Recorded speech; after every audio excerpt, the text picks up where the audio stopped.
ओम शांति। आज मीठे मीठे श्री बाबा ब्रह्मा के तन द्वारा कहते हैं, मीठे मीठे बच्चे, बाबा हमें कहते हैं कि कई बच्चों को है ना दूसरों की बातों में बहुत पढ़ना होता है। दूसरों की बातें देखना, दूसरों की बातें वर्णन करना, इन सारी बातों में बहुत पढ़ते हैं। किसी ने कुछ बताया, बोला और फिर इधर उधर इसको बताया, उसको बताया, उसको बताया। तो इसके लिए बाबा हमें कहते हैं कि देखते भी व्यर्थ बातें हैं। कई कई बच्चे व्यर्थ बातें देखते हैं। विशेषता एक दो की वर्णन करना वह कम है। तो हमें अपने आप को चेक करना है, हमारे में ऐसी आदत है कि दूसरों को देखना, दूसरों की बातों में पढ़ना, वर्णन करना, इधर उधर फैलाना, ऐसी बात है? बाबा कहते हैं, फिर बाबा कहते हैं विशेषताएं एक दो की वर्णन करना कम है।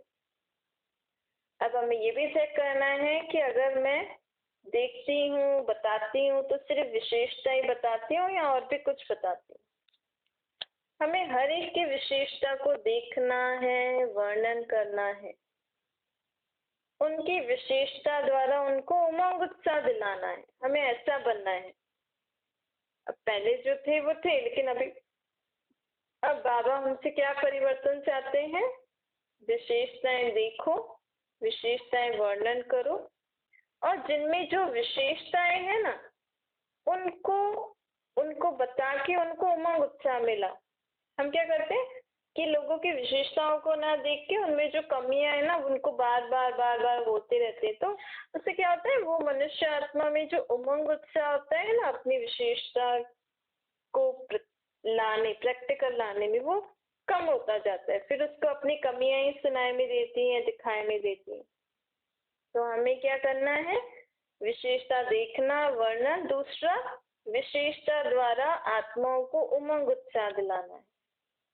व्यर्थ बातें, जिन बातों को बाप कहते हैं छोड़ दो, तो हमें कोशिश करनी चाहिए छोड़ने की। अपनी तो हम कई बार कोशिश करते हैं, लेकिन फिर दूसरों के देखने की आदत हो जाती है। क्योंकि बाबा हमें क्यों कह रहे हैं हमें दूसरों की भी नहीं देखनी, अपनी तो छोड़नी है, दूसरों की भी नहीं देखनी है। क्योंकि जो हम देखते हैं ना, वही हमारे मन में चलता है। फिर हमारे प्रैक्टिकल में भी कभी कभी आ जाता है। इसीलिए ऐसी चीजें देखनी ही नहीं चाहिए। हमेशा अच्छी अच्छी चीजें देखनी चाहिए। फिर उसमें टाइम भी बहुत जाता है। बाबा कहते हैं एक विशेष श्रीमत मैं दे रहा हूँ कि अब ऐसी बातों में टाइम वेस्ट नहीं करो। हमारे बोल हमेशा निर्माण होने चाहिए। निर्माण मतलब कि विनम्रता, मतलब ह्यूमिलिटी। प्राउड वाले नहीं, अहंकार वाले शब्द नहीं होने चाहिए। बोल में निर्माणता होनी चाहिए। भले साधारण शब्द ही बोलो, समझते हैं इसमें तो फिर क्या होता है, कई बार हम भले बाबा कहते साधारण शब्द ही बोलो, लेकिन निर्माणता वाले बोलो। कई बार बच्चे साधारण शब्द बोलते, समझते इसमें तो बोलना ही पड़ेगा, है ना। कई कई वर्ड ऐसे होते हैं जैसे घर में कोई बात हो जाती है। बाबा कहते हैं निर्माणता के बजाय अगर आपने वो शब्द अहंकार के वश होके बोल दिया, अथॉरिटी से बोल दिया, थोड़ा जोश में बोल दिया, तो फिर वो गड़बड़ हो जाती है ना। निर्माणता के बजाय अगर कोई अथॉरिटी से निर्माण बोल नहीं बोलते, तो थोड़ा कार्य का, थोड़ा अपनी पोजीशन का अभिमान आ जाता है। फिर हमें लगता है कि हमें अभिमान तो आया नहीं, ये तो नॉर्मल बात बोलने की है, लेकिन वो थोड़ा थोड़ा आ जाता है। इसीलिए बाबा कहते हैं बहुत सूक्ष्म अभिमान होता है। इसलिए हमें सदा कैसे शब्द बोलने हैं? निर्माणता वाले, प्राउड वाले नहीं बोलने। कि मतलब कि कभी कभी हमें लगता है कि मैं जो सोच रही हूँ ना, वही ठीक है। कभी हमारे शब्दों में ऐसा व्यवहार आ जाता है, तो वो फिर निर्माणता नहीं है। तो बाबा के बच्चों के जीवन का श्रृंगार है कि सदा हमें निर्माण रहना है। निर्माण, निर्माण इंग्लिश में है ह्यूमिलिटी। तो बाबा कहते हैं निर्माण मन में, वाणी में, बोल में, संबंध संपर्क में हो। ऐसे नहीं हमारा मन बोल तो अच्छा है लेकिन संबंध संपर्क में हम निर्माणपन नहीं दिखा सकते, नहीं इसमें नहीं, सब में हमें निर्माण रहना है। तो उससे क्या होगा, निर्माणता से ऐसा नहीं कि हम झुक गए। कई बार ऐसा लगता है कि देखो मैंने इसको इतना प्यार से बोला, इसने मेरे साथ गलत किया फिर भी मैंने बोला, मैं झुक गई, फिर हम कहते हैं देखो मैं झुक गई आपके सामने। पर बाबा कहते हैं ये झुकना नहीं हुआ, ये झुकाना हुआ। और अगर हम हर सिचुएशन में सबसे निर्माण होके चलेंगे ना, मतलब प्राउड नहीं, झुकना अलग बात हो गई। झुकना मतलब कि वो लोग गलत बोल रहे हैं, आप वैसे ही डर के कारण डर के हम ऐसे जी रहे हैं, कर रहे हैं, झुक के चल रहे हैं, लोग हमें कुछ भी बोल रहे हैं और मन में उल्टी सीधी बातें सोचे जा रहे हैं, ये वो झुकना नहीं। बाबा कहते हैं निर्माण का मतलब हमें अंदर से ऐसे फीलिंग हो कि नहीं ठीक है, अगर इनको अभी ऐसा लग रहा है लेकिन हमारे अंदर मन में फीलिंग हो कि मुझे शुभ भावना हो कि ये जो कर रहे हैं ये समझ जाएंगे। लेकिन हम अपने जो हमारी सोच है, जो हमारा द वे ऑफ लिविंग है, वो हम ऐसा ही रखें अपना, एकदम जो जैसा हम सेल्फ डिपेंडेंट होते हैं। झुकना मतलब कि हम अपना सब कुछ भूल जाए, बस उनके हिसाब से ऐसे चलते रहने, वो अलग बात है। तो बाबा कहते हैं निर्माणपन में चलना झुकना नहीं है, औरों को झुकाना है। कई बच्चे हंसी में ऐसे कह देते हैं क्या मुझे झुकना है, यह भी तो झुके। लेकिन आप एक बात में ऐसे झुक के देखो, मतलब उनकी बात में हाँ चलो ठीक है आपको ये करना है ना कर लो, चलो हाँ ठीक है चलो, तो आप ये करके देखो। तो फिर क्या होगा कि वो आप पे ही आपकी बात उनको समझ में आ जाएगी। अगर हम अपने थॉट पे अंदर हमें कायम रहना है, अंदर हमें अपने सही थॉट्स को मारना नहीं है, तो फिर हम झुक जाएंगे नहीं। अंदर हमें अपना थॉट कायम रखना है, लेकिन उस बात बिगड़ना चाहे, ज्यादा ऐसी वैसी बात ना हो जाए, उस समय हमें निर्माणता दिखानी चाहिए। तो बाबा कहते हैं हमें ऐसा बनना है कि मैं भी तुम्हारे ऊपर झुक जाऊं, परमात्मा को भी आप अपने ऊपर झुकाने वाले बन जाओ। ऐसा बन सकते हैं ना हम, कब, बाबा की हर श्रीमत को पालन करके। अगर बाबा का ये, जैसे बाबा आज हमें बताते हैं कि निर्माण होके चलो, अगर हमने ये चीज जीवन में अपना ली ना, तो बाबा हमारे आगे झुक जाएंगे, मतलब बाबा हमारी हर बात मानने को तैयार हो जाएंगे। ऐसे बाबा की अगर हर बात हम मान के चले तो बाबा कहते हैं तो मुझे भी अपने ऊपर झुका सकते हो। आत्माओं की तो बात छोड़ो, जितना तुम निर्माण होके चलोगे ना, तो हमें निरहंकारीपन भी आप ही आ जाएगा। कई लोगों को अपना अहंकार त्याग करने में बहुत मेहनत लगती है, लेकिन जितना हम मन, वाणी, बोध, संबंध में निर्माणता धारण करेंगे, मतलब नॉट प्राउड, हमारी जो क्वालिटी ऑफ थिंकिंग हो वो ऐसे ना हो कि हाँ मैं जो सोच रही हूँ वही ठीक है, मैं जो बोल रही हूँ वही ठीक है, मैं जैसा संबंध में आ रही हूँ वही ठीक है। अंदर भले ही हमें ये समझ होनी चाहिए क्या सही है क्या गलत है, लेकिन अगर बाहर हमें सबके साथ चलना है तो थोड़ा सा हाँ ठीक है आप, लेकिन जब हम अंदर उसी सोच से रहते हैं ना, तो सामने वाले को पता लग जाता है कि ये अभी तक अंदर तो इसकी सोच ऐसी है, सिर्फ बाहर इसने बात ठंडी करने के लिए ऐसे ही निर्माणपन दिखा रही है, तो वो आत्मा आप ही झुक जाती है। तो निर्माण रहेंगे तो उससे क्या क्या फायदा है, निरहंकारी बन जाएंगे। निर्माणता हर एक के मन में आपके लिए प्यार का स्थान बना देती है। अब इससे फायदे क्या क्या होंगे बाबा वो हमें बता रहे हैं। अगर हम जीवन में निर्माण होके चलेंगे तो हमारे अंदर निरहंकारीपन आ जाएगा और औरों के मन में हमारे लिए आत्मिक प्यार जागृत हो जाएगा। और बाबा कह रहे हैं हर एक के मन में आपके प्रति दुआएं भी निकलेंगी। आपके प्रति दुआएं भी निकलेंगी, क्योंकि आप एक तरीके से इतना सबको मिला के चल रहे हो जैसे भी, तो इसके कारण हमें दुआएं भी निकलती हैं। और दुआएं क्या करती हैं, हमें जीवन में आगे बढ़ाने का साधन बन जाती है। लिफ्ट लिफ्ट से भी रॉकेट बन जाती है। दुआएं बहुत अच्छी होती है। बाबा कहते हैं और कुछ भी नहीं करो ना आप अपने जीवन में, सुबह से लेकर रात तक आप दुआएं दो और दुआएं लो ना, आपका जीवन इतना अच्छा हो जाएगा कि आप सोच भी नहीं सकते। सिर्फ क्या करना है, हमें दुआएं देना, दुआएं लेना है ना। हमारे हर कर्म, हर बोल, हर संबंध में हमें औरों से दुआएं मिले, और हमें भी चाहे कैसा भी मनुष्य आत्मा हो, कुछ भी हो, लेकिन हमें सभी के प्रति मन में दुआएं निकलती रहे। एक यही पुरुषार्थ करने से हमारे जीवन में हम बहुत आगे निकल सकते हैं। निर्वाणता ऐसी चीज है, कैसे भी कोई होगा, चाहे बिजी भी होंगे ना, अगर हम निर्माण होंगे तो चाहे कोई बिजी भी होगा, कठोर दिल वाला भी होगा, क्रोधी भी होगा, लेकिन निर्माणता आपको सर्व द्वारा सहयोग भी दिला सकती है। देखो, निर्माण रहेंगे तो हमें सबका सहयोग भी मिलेगा। निर्माण हर एक के संस्कार से स्वयं को चला सकते हैं।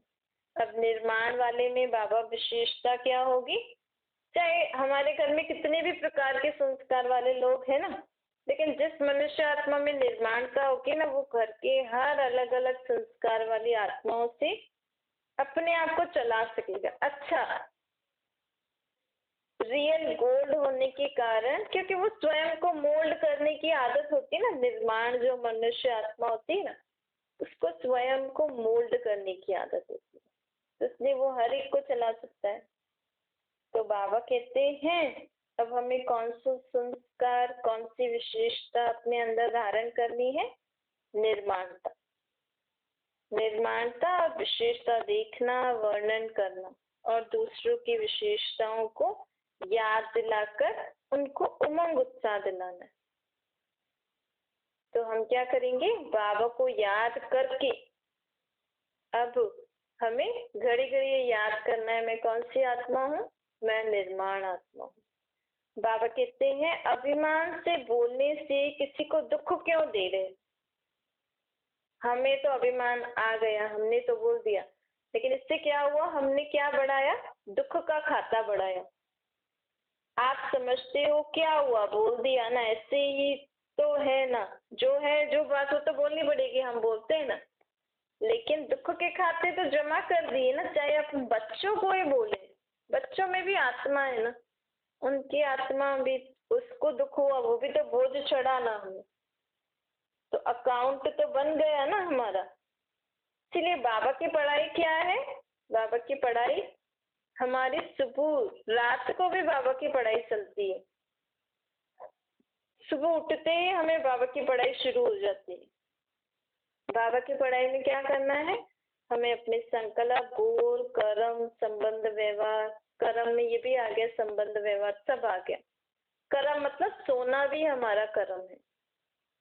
बाबा तो कह रहे हैं हमें फालतू नहीं सोचना है। अगर हमारी नींद में भी हमें व्यर्थ चिंतन आ रहा है तो ये भी नहीं आना चाहिए ना, क्योंकि हम बाबा के स्टूडेंट भी हैं। अभी बाबा के बच्चे तो हैं, पर बाबा अभी हमें टीचर पढ़ा भी रहे हैं, टीचर बन के। तो हमारी बाबा हमें क्या शिक्षा दे रहे हैं, अपने संकल्प, बोल, कर्म को परिवर्तन करने की शिक्षा दे रहे हैं। और बाबा कहते हैं रोज चार्ट रखो। और चलो हम सुन तो रहे हैं, लेकिन उसको जीवन में धारण करके चलने की, उसके लिए बाबा हमें शक्ति भी दे रहे हैं। तो हमें बाबा को याद भी करना है, सिर्फ ज्ञान की बातें याद नहीं करना है। हाँ, आज मुरली में ये था, ये था, ये था। हमें निराकार रूप में बाबा को याद करके उस पॉइंट को रिवाइज करना है। हमें ऐसा संकल्प करना है बाबा को याद करके कि बाबा मैं हूँ, मैं ऐसा करूंगी।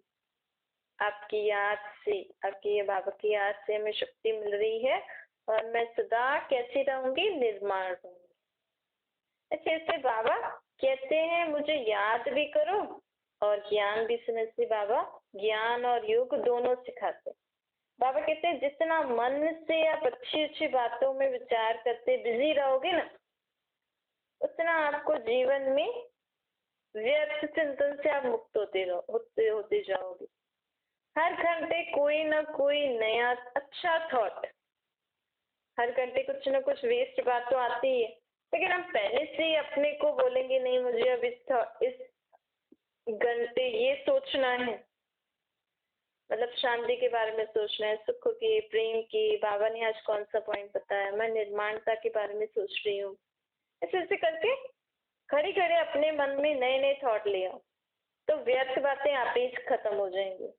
बाबा कहते देखो ज्ञान की पॉइंट से, धारणा की पॉइंट से उस बात रूपी को, तो जो बात रूपी रावण होती है ना, बाबा कहते हैं बातें जो है ना वो रावण का रूप है। तो हमने बाबा के ज्ञान की पॉइंट तो धारण कर ली, ठीक है, कि बाबा ने ऐसा बोला है, अगर कोई ऐसी बात हो तो आप निर्माण का धारण कर लेना। तो हमने रावण रूपी बात को मार तो दिया, लेकिन जो भी बात हुई उसको है ना बाबा की याद रूपी अग्नि में स्वाहा भी करना है।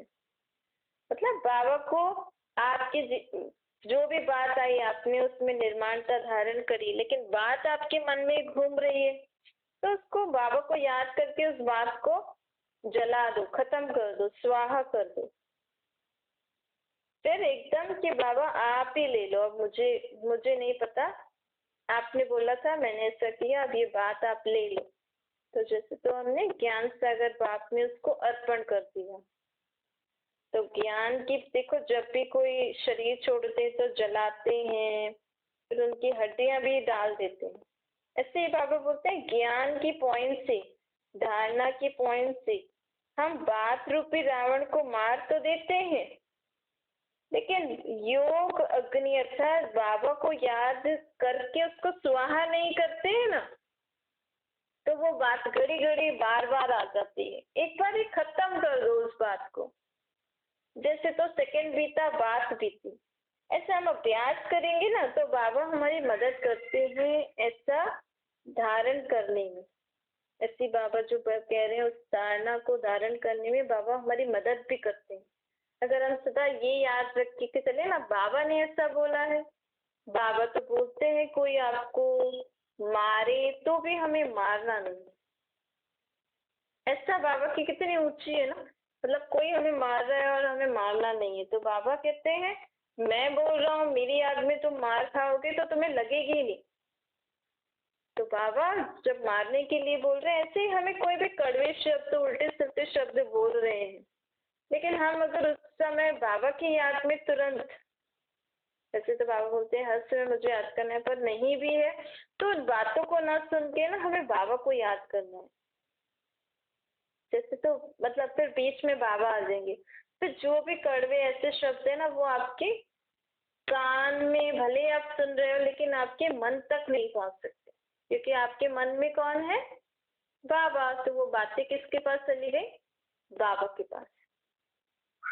तो ये सारी धारणाएं हमें कब हम धारण कर सकेंगे, जब जो जो हम बात सुनते हैं ना उसको हम मन में बुद्धि में पक्का कर लेंगे ना, तो समय पर हमें वो याद आ जाएगी। क्योंकि बहुत समय से हमने ऐसी बातें सुनी नहीं है ना, तो भक्ति मार्ग में तो वही जो पुस्तकें होती है लोग उनको ही पढ़ते रहते हैं ऐसे ऐसे, लेकिन बाबा यहाँ हमें एज ए टीचर बन के लाइफ में कैसे चलना है उसको धारण करने के लिए शक्ति भी दे रहे हैं बाबा। बाबा कहते हैं अब तुम्हें व्यर्थ से मुक्त होना है, जो भी कमी हो ना उस कमी को अब मुक्ति दे दो। हमारे में कोई भी कमी है, हमारी लाइफ में कोई भी प्रॉब्लम्स हैं, कोई भी प्रकार की बात है ना, उसको अपने मन से मुक्ति दे दो कि हाँ नहीं मुझे कोई प्रॉब्लम नहीं है, मुझे कोई परेशानी नहीं, मैंने सब बाबा को दे दिया, मैं शांत रहने वाली, खुश रहने वाली शक्तिशाली आत्मा हूँ।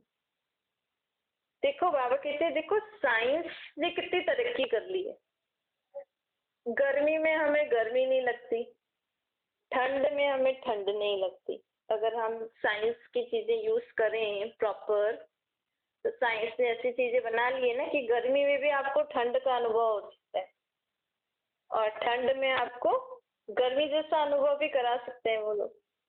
तो आप आत्माएं, हमें बाबा बोल रहे हैं, तो क्या आप दुख के वातावरण में सुख का अनुभव कर सकते हो? आप में इतनी शक्ति है? आप अशांत गंदे वायुमंडल में शुद्धता शांति का अनुभव नहीं कर सकते हो? आपके पास कौन सी शक्ति है?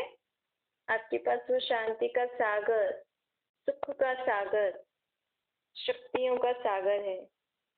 अगर मुझे ये निश्चय हो जाए ना कि मैं आत्मा के साथ वो सुख का सागर है, तो दुख के समय भी मैं सुख का अनुभव कर सकती हूँ। इसका बाबा ने हमें एग्जाम्पल दिया ना, गर्मी के समय हम एसी चला लें, और एसी में अलग अलग टेम्परेचर्स भी होते हैं, तो हमें ठंड का भी अनुभव हो सकता है। तो जब साइंस ऐसे कर सकती है, तो क्या हम शांति से, साइलेंस की शक्ति से परमात्मा को याद करके, सुख के सागर को याद करके दुख की दुनिया में सुख का अनुभव कर सकते हैं ना? कब कर सकते हैं? जब हमें ये पक्का निश्चय होगा कि मैं किसकी संतान हूँ? सुख के सागर बाप की, सुख के सागर बाप की संतान, मैं शांति के सागर बाप की संतान, मैं प्रेम के सागर बाप की संतान, मैं शक्तियों के सागर बाप की संतान, मैं सर्व गुणों के सागर बाप की संतान, मैं पवित्रता के सागर बाप की संतान हूँ, शुद्ध आत्मा हूँ। तो देखो, आप ये अभ्यास करके देखो, तो आपके जीवन में दुख तो आएंगी ही, परिस्थितियां तो आएंगी, तो बाबा बोल रहे हैं। क्यों? क्योंकि हमारा हिसाब किताब है वो चुकता करने के लिए, जो भी आत्माओं का है, जिससे भी है, वो आत्माएं आएंगी, आ रही हैं आपको दुख परेशानी देने, लेकिन आप किसकी छत्र छाया के नीचे बैठे हो? सुख के सागर। तो वो आके दुख दे के चली भी जाएंगी ना, आपको पता भी नहीं लगेगा। आप सुख के सागर बाप के साथ उनके ज्ञान चिंतन मनन में रहोगे। इतनी बाबा हमें सुविधा दे रहे हैं, तो उसके लिए हमें क्या करना है? सिर्फ बाबा कह रहे हैं अपने को आत्मा समझो और मुझे निराकार रूप में याद करो, तो ऑटोमेटिकली हमारे ऊपर सदा कौन सी किरणें रहेंगी? ज्ञान गुण शक्तियों की। अब हर एक पे जितना हम दया कर सकते हैं ना, क्योंकि ये दुखमय संसार है, इस समय सभी को सुख शांति चाहिए, सभी को चाहिए, सभी आत्माओं को चाहिए, प्रकृति को चाहिए, जीव जंतु जानवरों को चाहिए, लेकिन उस सुख का सागर किसके साथ है? आपके साथ है ना। वो दया का सागर, रहम का सागर आपके साथ है। लोग भले उनको बुला रहे हैं लेकिन जानते नहीं है, तो वो उनके साथ नहीं है। भगवान को हमने पहचाना है, भगवान हमारे साथ है। तो अब हम जब सदा सुख शांति बाप के साथ रहेंगे उनकी छत्र छाया में, तभी तो हम औरों को भी दे सकते हैं ना। अब किसी से मांगना नहीं, अब हम दाता के बच्चे बन गए ना, क्योंकि भक्ति मार्ग में हम भी मांगते थे, अब बाबा हमें मिल गए, तो अब मैं दाता के बच्चे में औरों से क्यों मांगू कि आप मुझे खुशियां दो, आप मुझे सुख दो, आप मुझे शांति दो, मुझे प्यार दो? नहीं, मुझे अपने बाप की पहचान मिली है ना, मुझे ये पहचान मिली, मुझे समझ में आ गया कि मेरे बाप ही सुख शांति प्रेम आनंद ज्ञान पवित्रता शक्तियों के सागर है। तो अब मैं जो मनुष्य आत्माओं के पास है ही नहीं, उनसे क्यों मांगू? अब मैं डायरेक्ट, जब भी मुझे सुख रहना होगा, जब भी मुझे शांति चाहिए होगी, जब भी मुझे प्रेम चाहिए होगा, तो मैं किसको याद करूंगी? बाबा। बाबा मेरा सुखों का सागर, बाबा मेरा प्रेम का सागर, बाबा मेरा शांति का सागर, बाबा मेरा खुशियों का सागर। ऐसे ऐसे करके हम भी सदा सुख शांति में रहें और हम औरों को भी ये सब दे सकते हैं, दिला सकते हैं। अब इतनी अथॉरिटी धारण करो अपने ऊपर कि मैंने किसको पहचाना है। आपको अब ये शुद्ध नशा उल्टा नशा उल्टा अहंकार नहीं, शुद्ध नशा शुद्ध अहंकार होना चाहिए कि मैंने अपने को पहचाना है, अपने बाप को पहचाना है। अच्छा, मीठे मीठे स्किलर बच्चों प्रति माता पिता बाप दादा का याद प्यार और गुड मॉर्निंग। रूहानी बाप की हम सभी रूहानी बच्चों को नमस्ते। हमारी भी रूहानी माता पिता बाप दादा को याद प्यार गुड मॉर्निंग और नमस्ते। वरदान है रहम दिल की भावना द्वारा अपकारी पर भी उपकार करने वाले शुभ चिंतक बनो। कैसी भी आत्मा हो, चाहे तो अच्छी हो चाहे बुरी हो, आपके संपर्क में आई है, लेकिन सभी के प्रति शुभ चिंतक अर्थात अपकारी पर भी उपकार करने वाले बनो।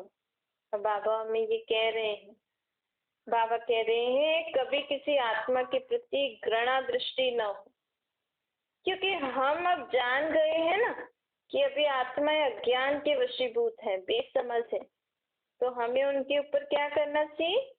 रहम। हमें उनके ऊपर रूहानी स्नेह आने चाहिए, घृणा नहीं करनी। देखो किसी में कैसा भी संस्कार है ना, चाहे आत्मा बड़े शरीर में या छोटे शरीर में, अभी आत्माओं को शक्ति चाहिए, इसीलिए हमें किसी के लिए भी क्रोध घृणा नफरत नहीं करनी है, सबके ऊपर रहम स्नेह करना है। शुभ चिंतक आत्मा ऐसे नहीं सोचेगी कि इसने ऐसा क्यों किया। जो शुभ चिंतक वाली आत्मा होगी वो क्या करेगी? इस आत्मा का भी कल्याण हो, वो ऐसा सोचेगी। वो ये नहीं सोचेगी इसने ये क्यों किया, ऐसे मेरे साथ ऐसा किया, नहीं, बाबा इस आत्मा का भी कल्याण हो, इसको भी क्षमा कर दीजिए, ये भी अपने अज्ञानता से मुक्त हो जाए। स्लोगन है तपस्या के बल से असंभव को संभव कर सफलता मुहूर्त बन। बाबा कह रहे हैं तपस्या अर्थात मैं आत्मा मेरा बाप परमात्मा सदा इस स्मृति में रहकर इमर्ज रूप में बाबा मेरे साथ है। हर कर्म करना यही तपस्या है। लोग तो बोलते हैं तपस्या मतलब कर्म छोड़ के बस जाप जपो नाम जपो, नहीं, पर बाबा कहते कर्म करते मुझे याद करना, ये सबसे बड़ी तपस्या है। कर्म योगी बन के इससे क्या होगा? हमारे जीवन में जो भी असंभव बातें हम सोच भी नहीं सकते कि ऐसा हो भी सकता था, वो भी संभव हो जाएंगी। हाँ, हमारे जीवन में हम सफल